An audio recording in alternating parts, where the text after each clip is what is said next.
fourth Sunday after Easter. Welcome to all of you who are here in person and to all of us joining us on our live stream. Are there announcements this morning? I don't think so. No. Okay. So would you then please join in the unison opening prayer? Thank you, loving God, for bringing us to this time of worship. Refresh us and heal us again. Remind us of the many ways in which you have blessed our lives with your abundant love and your presence. Guide our hearts and our spirits that we may hear your words and our souls may be stirred into active service to your people. In the name of the Good Shepherd, who leads us to life, we pray. Amen. And please join in a responsive call to worship. In the quiet of this morning, as we assemble in God's name to worship and pray, let us open ourselves to his presence. Our great shepherd, Jesus Christ, has gone before us, preparing our way. He has given his life for us, his sheep. We can follow him with confidence and safety. Lead us, Lord. Lead us in your paths of life. The world can be a frightening place in which to live, but in the very presence of all that is evil, God will offer to us a feast of hope and peace. Lead us, Lord. Lead us confidently in your path of peace. Abundance will be placed before us. We will be called to witness to God's presence and love. We will praise God's Spirit. Lead us, Lord. Lead us joyfully into paths of service in your name. And our first hymn is number 401 in the purple hymnal, Gather Us In.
We know that nothing is able to separate us from the love of God in Jesus Christ.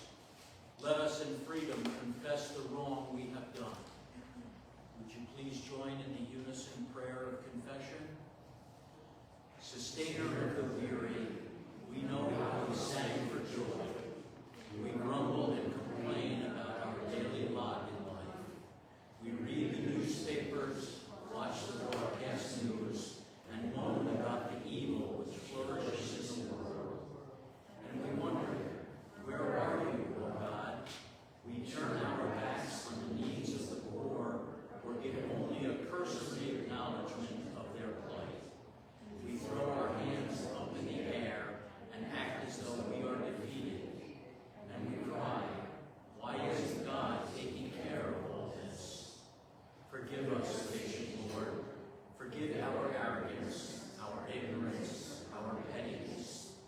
Forgive us when we could have done something to help someone else, but chose instead to turn away. Forgive us when we, by our attitudes and language, our thoughts and actions, have gone against your will. You are with us, Lord. You lead us daily in right paths and offer to us the bread of life. You stand with us in times of trial and in the presence of those whom we fear, giving us your abundant love. And then you offer us a place in your eternal home. How can we doubt your presence? Help us to trust you. Help us to praise you and to remember that you have called us to be your witnesses and workers in this world. Give us strength and courage, joy and peace for all the work that you have for us to do. In the name of Jesus Christ, the Good Shepherd, who laid down his life for us, his sheep, we pray.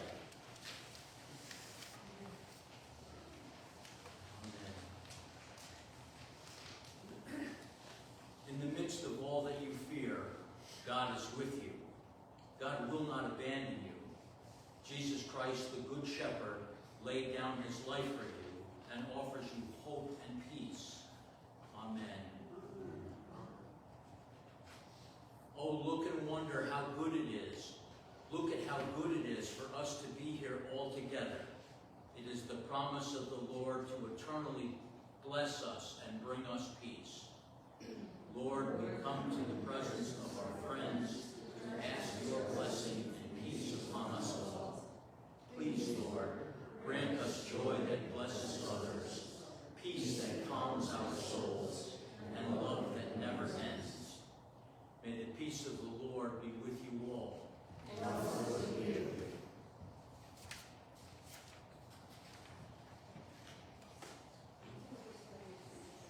We'll sing our hymn, Let There Be Peace on Earth.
Lord speaks and we listen.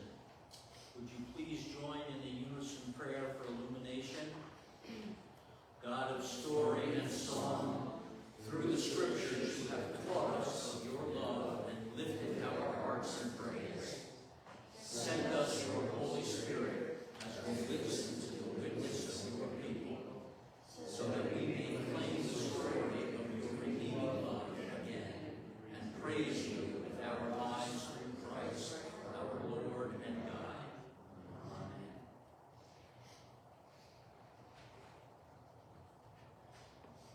The epistle reading this morning is from Acts chapter 4, verses 5 through 12. The next day, the council of all the rulers and elders and teachers of religious law met in Jerusalem. Annas the high priest was there, along with Caiaphas, John, Alexander, and other relatives of the high priest. They brought in the 2 disciples and demanded, "By what power or in whose name have you done this?" Then Peter, filled with the Holy Spirit, said to them, "Rulers and elders of our people, are we being questioned today because we've done a good deed for a crippled man? Do you want to know how he was healed? Let me clearly state to all of you and to all the people of Israel that he was healed by the powerful name of Jesus Christ of Nazareth, the man you crucified, but whom God raised from the dead. For Jesus is the one referred to in the scriptures, where it says, 'The stone that you builders rejected has now become the cornerstone.' There it is salvation in no one else. God has given no other name under heaven for which we must be saved." And our psalm reading this morning is Psalm 23. The Lord is my shepherd, I shall not want. He maketh me to lie down in green pastures. He leadeth me beside the still waters. He restoreth my soul. He leadeth me in the paths of righteousness for his name's sake. Yea, though I walk through the valley of the shadow of death, I will fear no evil, for thou art with me. Thy rod and thy staff, they comfort me. Thou preparest a table before me in the presence of mine enemies. Thou anointest my head with oil, my cup runneth over. Surely goodness and mercy shall follow me all the days of my life, and I will dwell in the house of the Lord forever.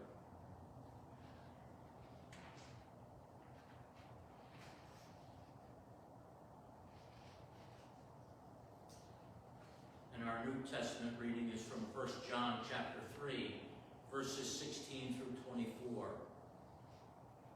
We know what real love is because Jesus gave up his life for us. So we also ought to give up our lives for our brothers and sisters.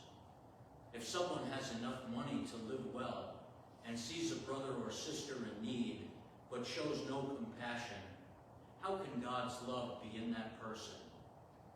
Dear children, let's not merely say that we love each other.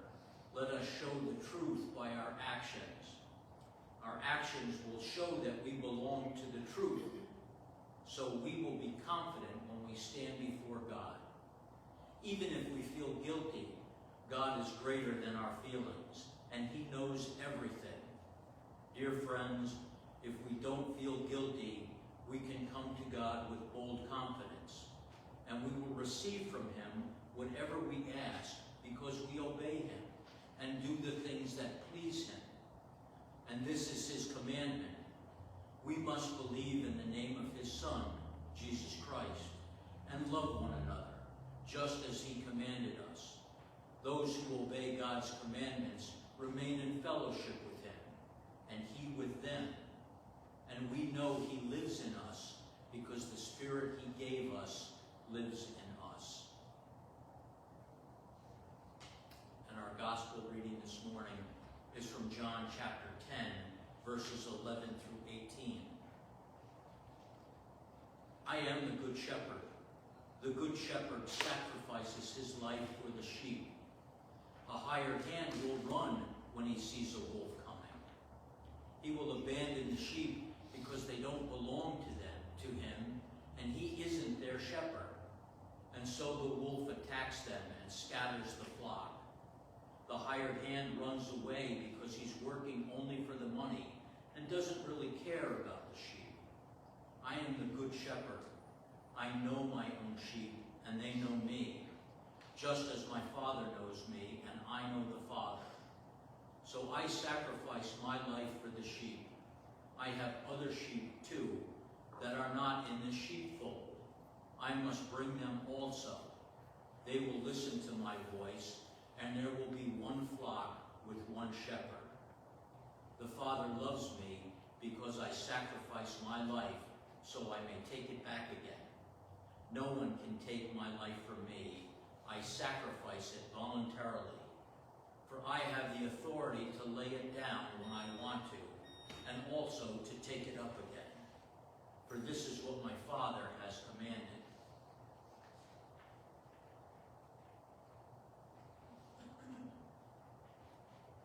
Our message this morning is written by Stephanie Velastro, ruling elder from Portonville, entitled, An Abundant Life Loves Abundantly.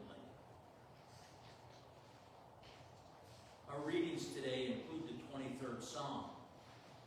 Most worship leaders today are most likely going to focus on the Lord as my shepherd and deliver a message on this, and our being the sheep.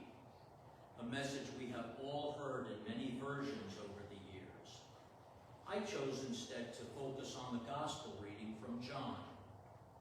Today's gospel begins with verse 11, but I want to begin with verse 10, in which Jesus says, I have come that they may have life and have it more abundantly. What does it mean to have an abundant life? How do we live an abundant life? Does my life matter? Do I make a difference? And if so, how? I suspect we all struggle with these questions or questions like them. I'm pretty sure that at some level they are always with us, and we don't just want someone else to say yes. We want to be able to say yes for ourselves. I think that is part of the reason for our busyness. We are trying to show that our life does matter and that we make a difference. It is often the unstated, maybe even the unknown reason why, especially when we are young and developing our careers, we work so hard. We've got to prove ourselves. We've got to acquire. We've got to achieve, because we want to make sure that people know, and more importantly, that we know that our lives matter and make a difference. And we've probably all had times when we look back on our life, maybe when the kids move out or when we retire, and we ask ourselves what we've done and whether we've made a difference in the world. Regardless of when or how these questions come up, I think they're grounded in a deep longing and desire for abundance in our life. We want to be abundant people. We want to live an abundant life. I have come that they may have life and have it more abundantly. That sets the tone for his telling of today's story about the Good Shepherd, the hired hand, the sheep, and the wolf. So I want to look at those four images in relationship to abundance. Where do you experience abundance in your life, and what does it look like? What does abundance mean for you? What does it feel like when you live apart or distant from abundance? And I'm not talking about abundance in terms of quantity. It's not a quantity. Abundance is a quality of life. It's a way of being. We can all tell stories of times in our life when there was something we wanted, and we worked really hard, or we waited a long time, and we finally got that thing we wanted, and once we had it, it didn't do what we thought it would. It didn't fill us up. It didn't fulfill. It didn't satisfy us. We got what we wanted, but we had no abundance. Abundance is that quality of life that lets us touch the deepest part of ourselves. It connects us with the divine, with the holy, and with what's good, true, and beautiful in this world. It's not so much about getting something we don't have, but living more fully into what is already present. So that abundance is love that leads to love. It's joy that leads to joy. It's peace that leads to peace. It's kindness that leads to kindness. It's stepping more deeply and more fully into our own life and into the life of another. Abundance is Jesus' way of being in this world. It is the presence of God lived through your life and my life. What if we took those four images in today's gospel, the Good Shepherd, the sheep, the hired hand, and the wolf, and considered them as lenses through which we see abundance? We can use them as windows to see what an abundant life is about. When you hear about the Good Shepherd, what do you think of? Who do you think of? Jesus. Yes, that's the usual answer, and it is a correct answer. I'm not disputing that it is Jesus. But could it be more than Jesus? Could you be the Good Shepherd? Could I be the Good Shepherd? Who have been good shepherds in your life? I don't ask those questions to take away from Jesus, but to expand or enlarge and extend his presence. Think about what Psalm 23 says about the shepherd. What does the shepherd do? The shepherd leads and guides. The shepherd revives. The shepherd protects. The shepherd companions. The shepherd nourishes and feeds. The shepherd sets a table of welcome and hospitality in the difficult places of life. When have you experienced that in your life? Have you ever had someone guide you in your life? Has someone ever set a table for and welcomed you? Who has fed and nourished your soul? Have you ever had someone companion and walk with you through the valley of the shadow of death? Were they not good shepherds to you? Have you ever had someone say or do just the right thing, and he or she revived your soul when you just couldn't do it for yourself? Or how about those times when you did those things for someone else? You set the table. You were the guide. You were the companion. You were the reviver. You were the good shepherd. I think this is happening in all sorts of ways. It happens when we parent. It happens when we love our spouse. Excuse me. It happens when we care for a sick or dying friend, parent, or spouse. It happens when someone shows up and says, "Can I talk to you about my life? I want to tell you what's going on." And they ask us to be their shepherd. It happens when we go to another and say, "Let me tell you what happened to me. I can't make sense of this." And we ask her or him to be our shepherd. Here's the thing. The shepherd, regardless of who it is always leading to abundance. The shepherd is always leading to the green pastures, to the still waters, to the table that is set, and the cup that is overflowing. It's always about getting to that place of abundance. But it's not as if abundance wasn't already there. It's always been here, right before us. Sometimes we just need someone to help us find it, to point to it, to show us that it is already here, and to remind us of what really matters most. I'm betting every one of you has shepherded someone else, and that there have been times in your life when someone else has shepherded you. So what about the sheep? Who are the sheep typically thought to be? Us. Yes, Jesus is the good shepherd. He leads, we follow. That's how it's supposed to work. And that's right. I've got nothing against that. But again, I want to expand the images, to enlarge them, to make them windows, as I said. Windows with which might see the abundance in your life. So what if the sheep are the things that really matter, the things that have ultimate value? What if the sheep are the things entrusted to us and that we entrust to another? Think about sheep as your parenting and your grandparenting, your loving, your friendships, your marriage, your teaching, your hopes, your dreams, your losses, your sorrows, your fears. We've all got them. We've all entrusted those things into the hands and the life of another. And we've also been entrusted with those things by another. Someone comes to you and says, you know, I'm really struggling in my marriage. Can I tell you what's going on? They are a sheep asking for your shepherd guidance. Or you go to someone and say, I don't know what to do with my kid. Or I don't know how to get through this tough spot in life. I just need some courage and some hope. You are the sheep looking for a shepherd. There's something about sheep that is abundant. It's in their vulnerability, their honesty, and the way they hope. They are full and whole and life-giving. It's why they matter, why we care for them. It's why we receive that entrustment with great respect and honor. Jesus contrasts the good shepherd with the hired hand.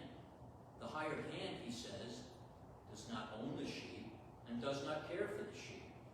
For the good shepherd, the sheep are the goal and the reason for everything the shepherd does. The sheep are everything to the good shepherd. For the hired hand, however, they are just the means. The hired hand punches the clock and shows up to receive his or her wages. And when the shift is over, he or she is gone. They take off. And if it gets too difficult, too scary, too risky, too wolfy, the hired hand takes off and runs away. The hired hand lives by quantity, not abundance. And probably every one of you could tell a story about a hired hand in your life. Someone who, when you needed him or her, ran out on you and left you. Who have been the hired hands in your life? There is another side to that question that is equally, if not more painful. It asks us to look at our life and the times that we were the hired hand to someone else. Times when she or he needed us and we ran out on her or him. Hired hands stay only as long as the wages are good.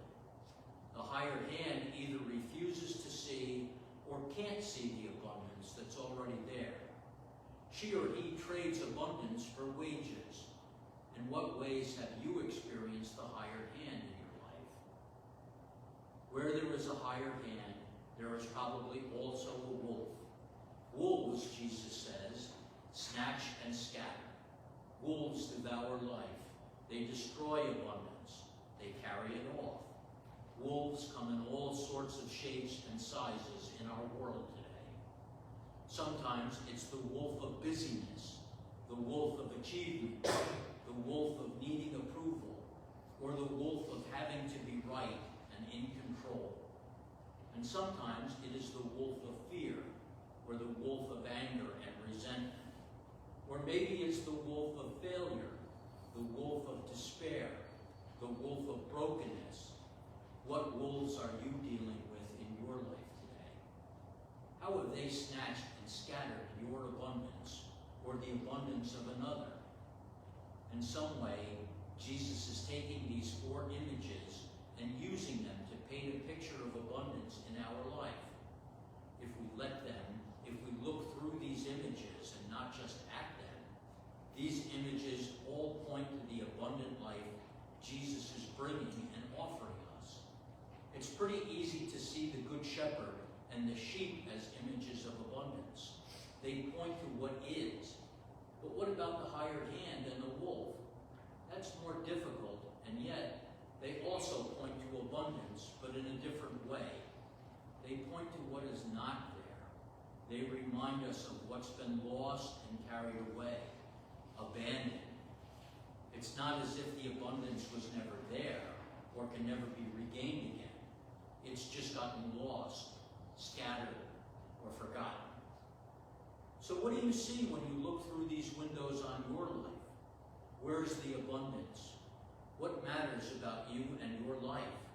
How might these images help you to make a difference, to live the abundant life? What will you do with what you see through these windows? I can't tell you what to do. A couple of days ago, someone said to me, I just want some answers. Give me some answers. I said, I have no answers. I have no answers for you or me. I'm not offering these 4 images as answers, but simply as invitations to open our eyes and see what is. That's all that Jesus is really doing with this story. He isn't giving any answers either. He says, quote, you've got good shepherds, sheep, wolves, and hired hands. But he never really says what we are to do with them. It's almost as if he's saying, look at this in your life and begin to work it out. Make sense of it for yourself. There is not one right answer. There is only each of us working it out in our life. That becomes even more clear when we step back from today's gospel and see where it sits in the sequence of other stories. Sometimes it is helpful and insightful to look at where the gospel story falls in relationship to what comes before and what comes afterward. Immediately before this gospel, Jesus heals the man who was born blind at birth. He opens his eyes. There is a new seeing, new vision, new insight. And then Jesus tells the Good Shepherd story. After the Good Shepherd story, the next big story is the raising of Lazarus. Do you see what's happening? Do you see the sequence? Restored sight, the Good Shepherd, new life. Jesus is saying that we've got to open our eyes. We've got to see. We've got to take a look at these images in order to step through them to the new life that he is bringing us, the abundant life he is offering us. So what will you do with those 4 images today? You've got to know that we are never just one of them. We are all of them. They are all parts of us, pieces in our lives, ways that we've been, and experiences that we've had. Every one of us could tell a story when we were the Good Shepherd and we guided, and we protected, and we nourished.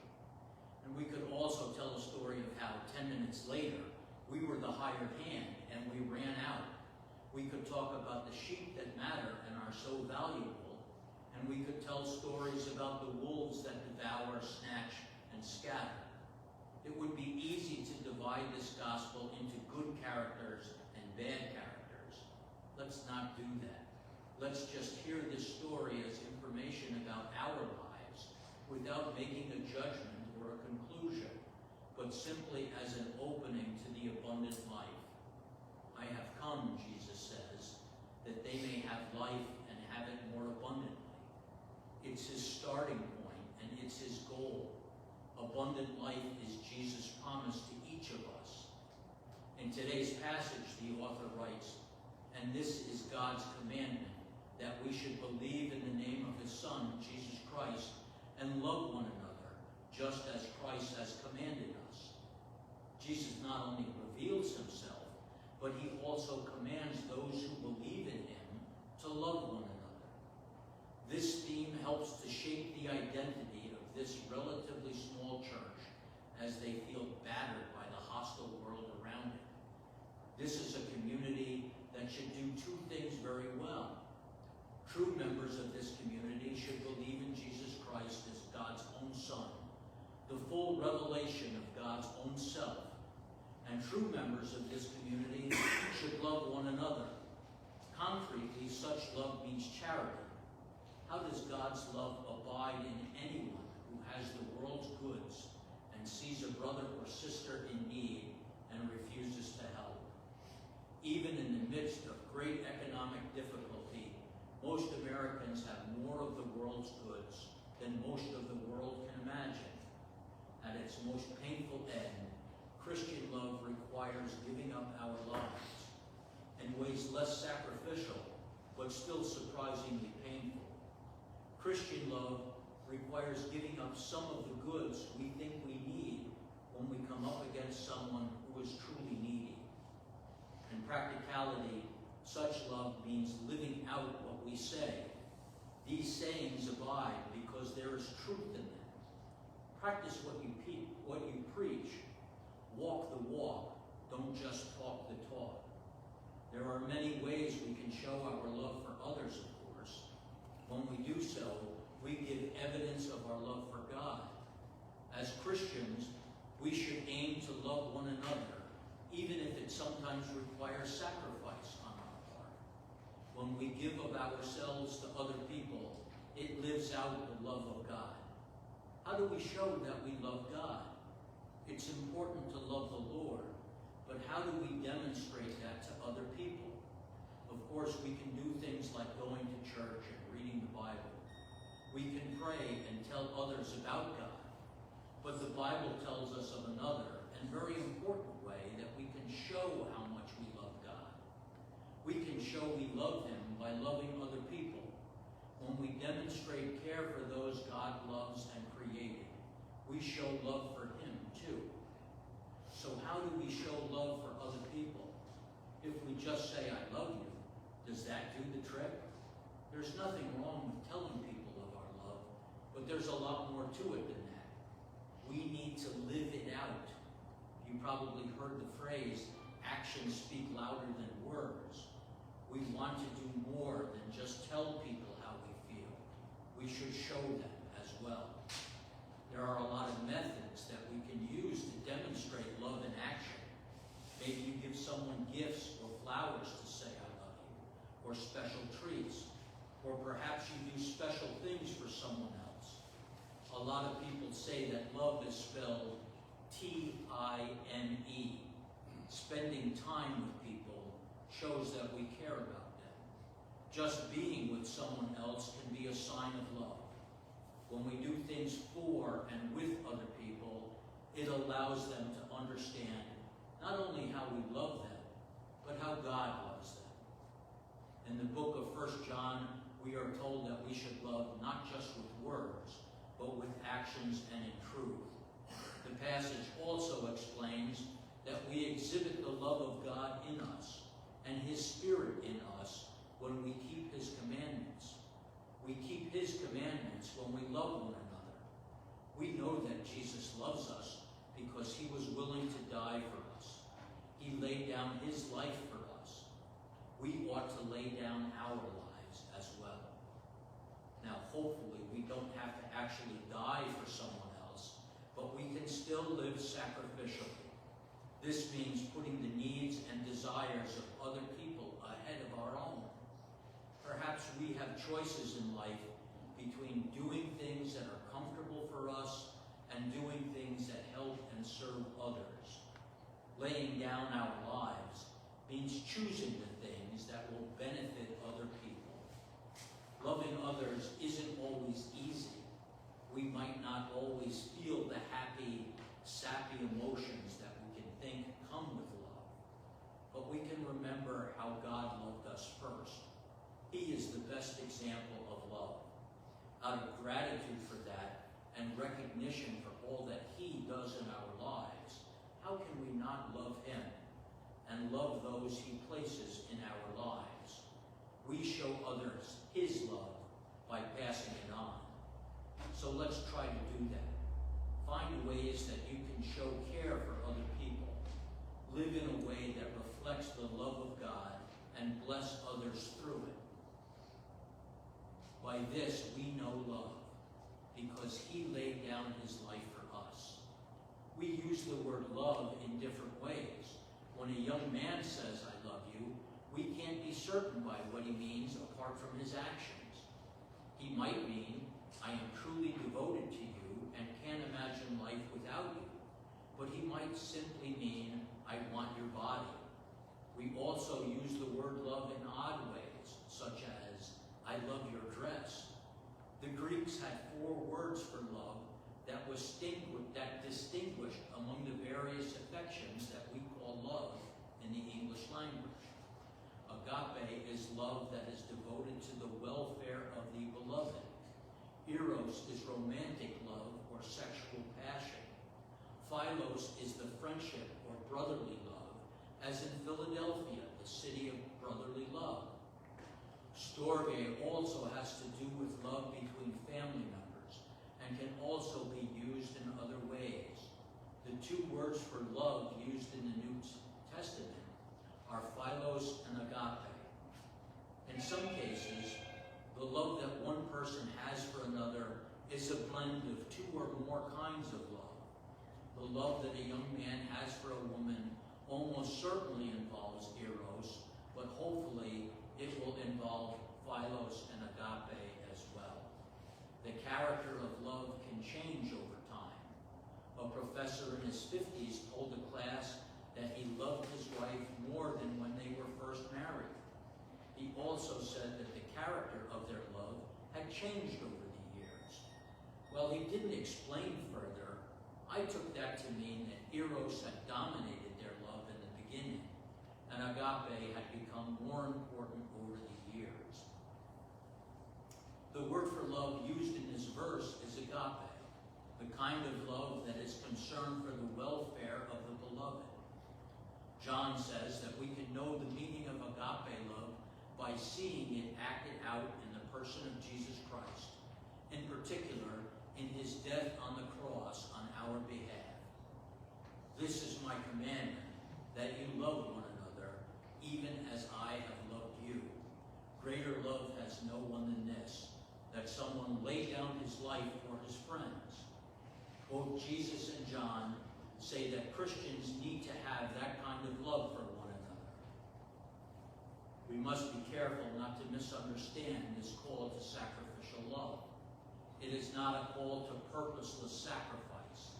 If a ride to the doctor's office is all that is needed, then that is all that agape love requires of us. But whoever has the world's goods and sees his brother in need and closes his heart of compassion against him, how does the love of God remain in him?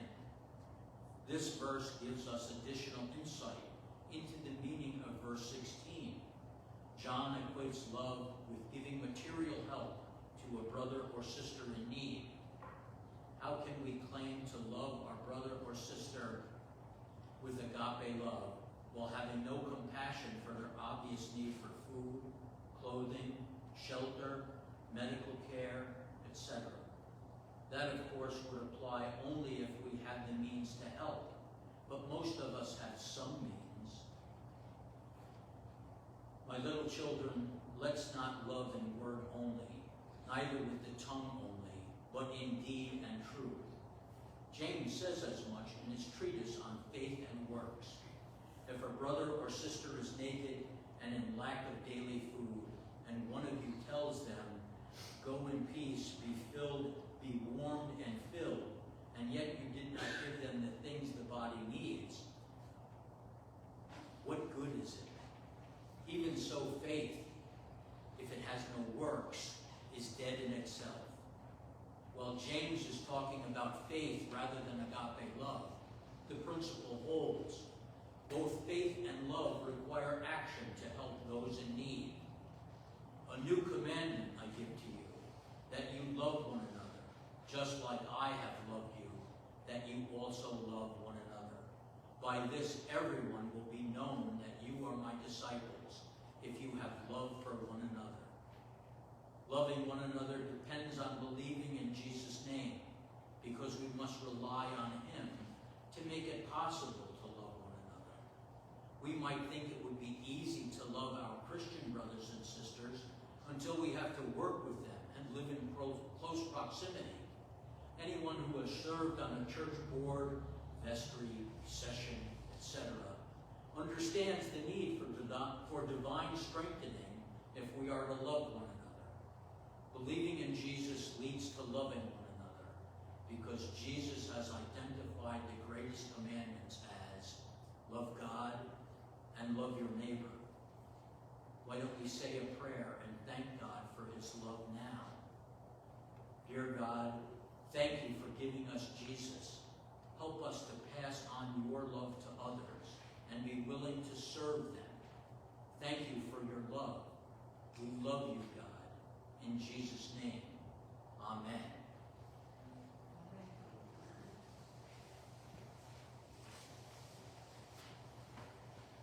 So our next hymn is number 361 in the blue hymnal, The Firm Foundation.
Whatever our struggles, whatever our miracles, whatever our burdens, whatever our fruitful labor, we are thankful for the blessings from God and from God's good creation. As signs of that gratitude, let us offer now our tithes and gifts. And an offering plate is available at the rear. And I was reminded this morning, for those who are viewing our live stream or the recording, the church does have a PayPal account. So those of you out in the internet realm who wish to support our activities here, please feel free to find us on our PayPal account. Please join in the unison prayer of dedication. God of love, you abide with us. You provide for all our needs and guide us in your ways. Out of gratitude for your care, we bring our gifts before you. Use them for your work of caring, that all may feast at the table of abundance, walk without fear, and drink deeply from the cup of compassion. Amen. Now we come to the prayers of the people. Our souls are weary, O God. We hear too easily the loud clamor of the world. We witness terror and trauma all around us. We long for the good old days when life seemed so much safer and simpler, when we felt cherished and protected. In this spirit, we have come to this time of worship, seeking your peace and hope, the psalmist wrote of green pastures and refreshing springs of water, places of rest, offerings of quietness and comfort flood our thirsting souls. What we would give for such places in the heart, in the midst of all that is difficult, there is one who leads us to these places where, when we have gathered strength and healing, we are prepared to go forth in confidence and serve again. Jesus, the Good Shepherd, knows our name and our needs. He listens for our cries and responds in love. We can have great assurance in that. This morning we lift in prayer the names of loved ones who struggle with illness, grief, alienation, and sorrow. We share aloud some of these names and their situations which weigh heavily on our hearts. So let us pray for, and are there those you feel we should offer up this morning for healing and grace? I'll offer up Stephen Velastro for continuing healing prayers, as well as Darren Steele, Corey McDole, The family of Pat Yell, the family of Pat Yell, Paul Wilbur, Karen Case, Kerry Case, the Citron family.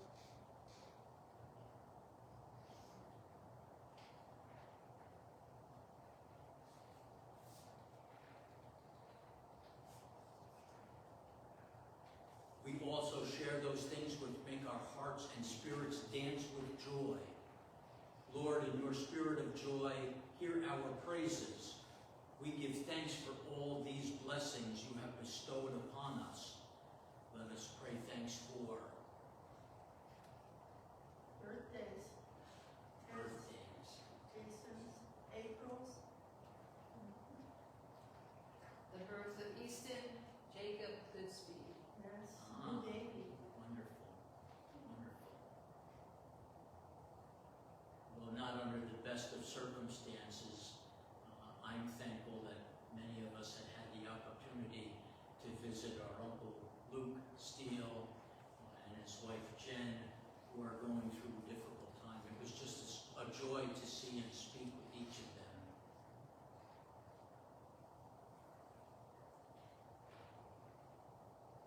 The light of God shines on us as we offer these names in concern and joy, illuminating our way and guiding our lives. We have offered today the names and situations of illness, mourning, stress, and concern, which touch our lives and our souls. We have breathed our heart's desire for their healing and restoration. We pray that God's abundant love shall flow over them until they are more than filled. God will be with all these dear ones in their situations and needs, and God will be with us, strengthening us, restoring us, healing us, challenging us to witness to the good news of salvation in the name of Jesus Christ. Open our hearts this day, O Lord, and enter into our lives. Let us pray together the prayer that Jesus taught us. Our Father, who art in heaven, hallowed be thy name. Thy kingdom come, thy will be done, on earth as it is in heaven. Give us this day our daily bread, and forgive us our debts, as we forgive our debtors. And lead us not into temptation, but deliver us from evil. For thine is the kingdom, and the power, and the glory forever. Amen.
our shepherd. God cares for us. Jesus Christ is the cornerstone.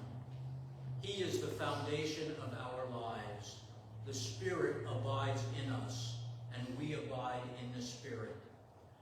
Nourished by the shepherd's abundant love, go forth to walk in the paths of righteousness. Love one another in truth and action. May God's abundant blessings abide in you forever.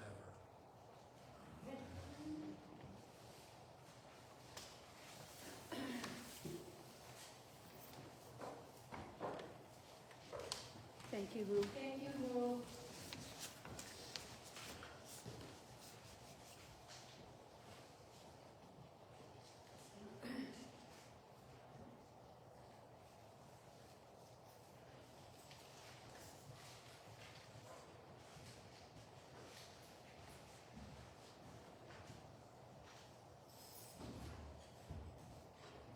Thank you, Lord.